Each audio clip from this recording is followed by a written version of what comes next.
Lewis touchdown.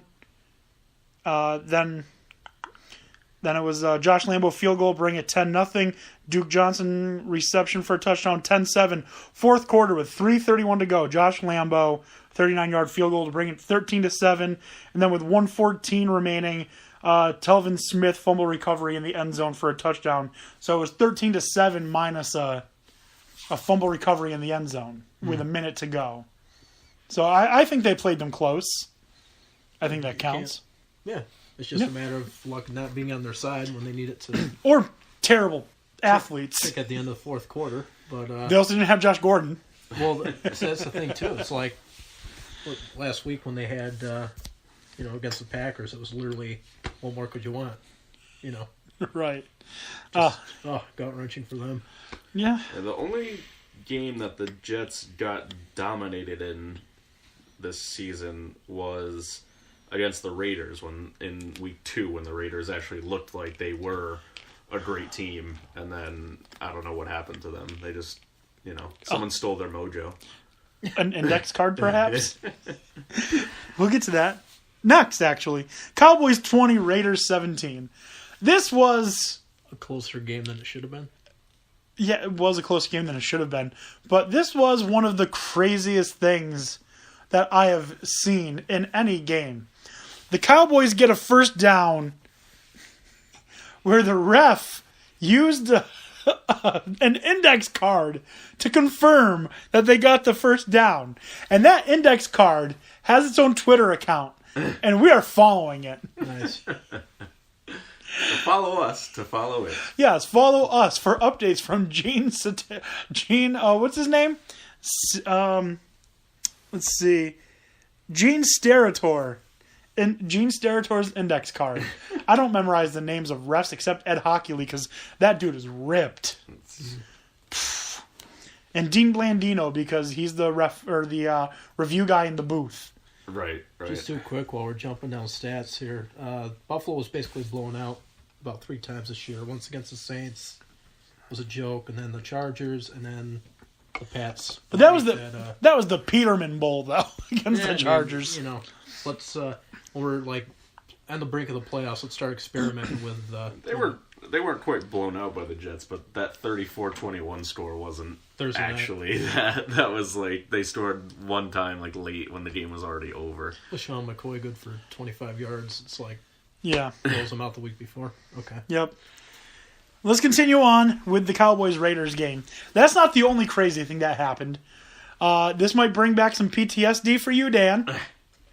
But the Raiders got the ball after the Cowboys had kicked a field goal after the index card first down. As Derek Carr was trying to stretch toward the end zone, he lost control of the ball, fumbled it into the end zone, and it went out the side of the end zone. What does that mean? Touchback. It's a touchback. What does that mean? Cowboys win! Yep. All right. Yeah, that rule is more frustrating to me than the... But it makes sense, though. It does to a degree. You don't want just someone like, oops, I fumbled, and then it goes into the end zone and is a touchdown. But, like, when it's in someone's hand and barely comes loose on the pylon. He completely fumbled. Not really in that case, but... he was like a good yard away when he fumbled. Yeah. Was it Baltimore last week when they didn't spot it right and then the clock ran out?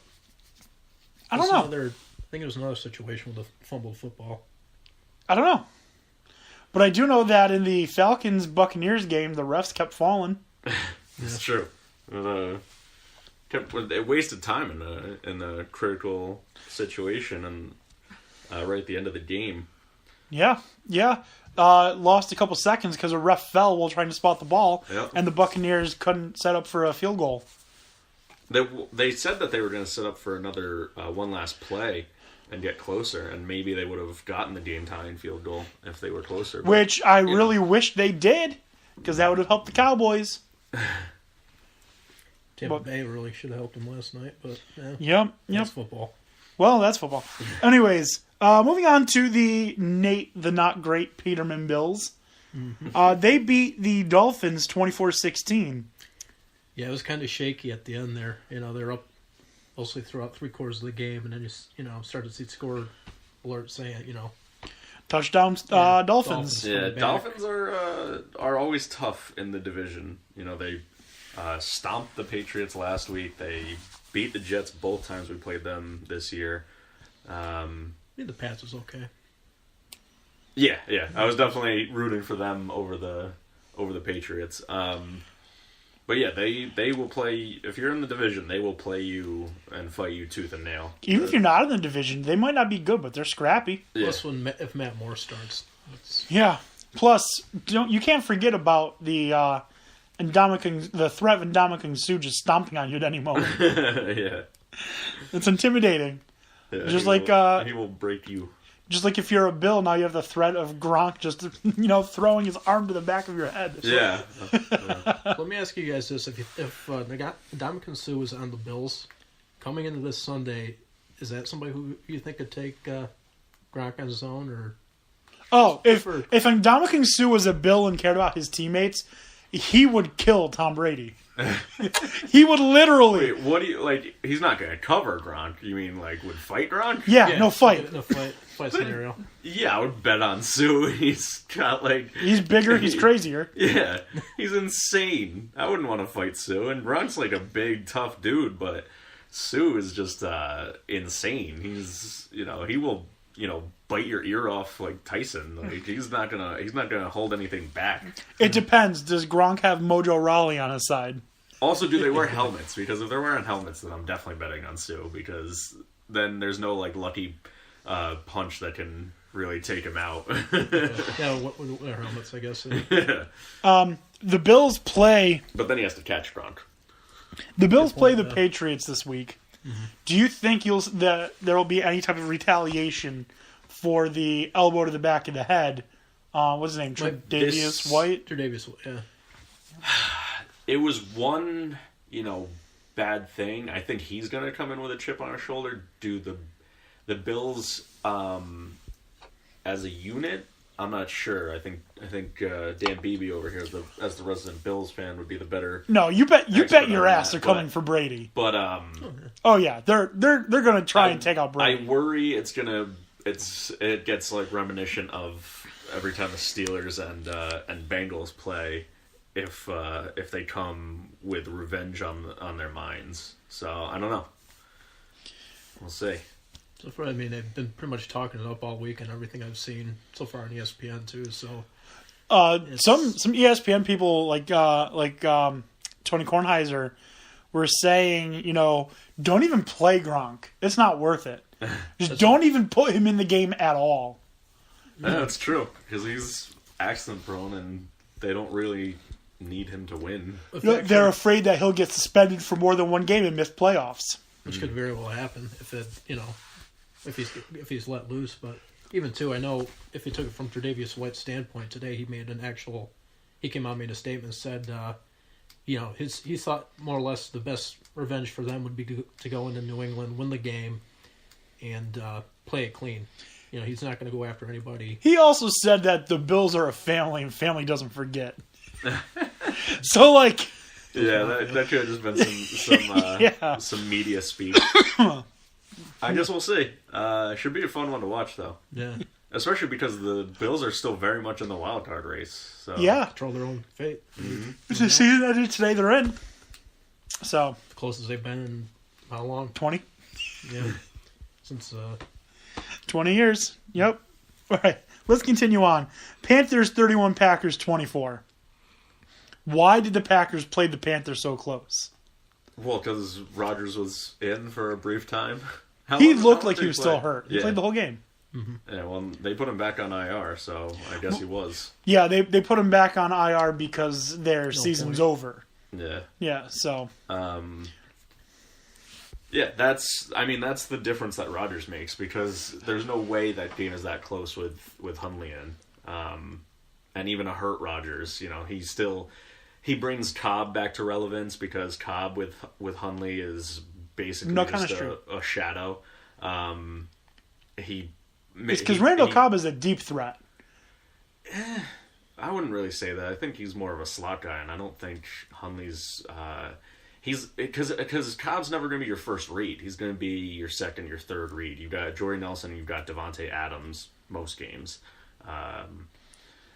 Well, Hundley, for his entire career, college and in the NFL, anytime he's gone to play, he's been a tight end, check down to running back kind of guy. Mm-hmm. So True. But yeah, Devontae, had Devontae been in, I think the Packers could have won. But Jordy is brought up to another level. Really, everybody in the game is brought up to another level, except for Mr. Jay Williams, who put up like 3 points in fantasy and lost me my chances at a ship in another league. that's okay. That's okay. We still got the Dan D'Antoni cuddles, so don't worry. You still got that. Yeah, actually, too, they had the highlights where Clay Matthews actually called out Cam when they were in the red zone on one of the plays there. And, no? I don't. Didn't Cam say something like? Yeah, watch this. And, He was like, oh, y'all studied the tape, huh? Watch this, and then he scores. like clean, too, yeah. I gotta say, watching Cam on TV is fun. Watching him live is electric. Yeah, I mean, I know you're a Jets fan in the game we it saw. was frustrating, but yeah, you're just like, oh my god, what do you do against someone that is that good of a passer and that good of a runner? He looks like what's the stereotypical or not stereotypical, the cliche. He looks like a man playing among boys. Yeah, he's Like he's he looks so like good. Marshawn Lynch, who went back to that high school. Yeah. Yeah, But- they did. They could make a push. They certainly look playoff bound. Probably looking right now like it might be in the wild card, but that their division is still very much up in the air between them, the Saints, Which and, frustrates the hell out of Falcons. me. Yeah, Because as a Cowboys fan, I can't have all three of them be good. yeah, Yeah. yeah. 2 at max is what you need. Yes. But let's move on. We got Ravens 27, the Stains 10. Yeah, What else am I going to call them? Yeah. The soon-to-be Kaiser- LeBrons? Kaiser is really bad.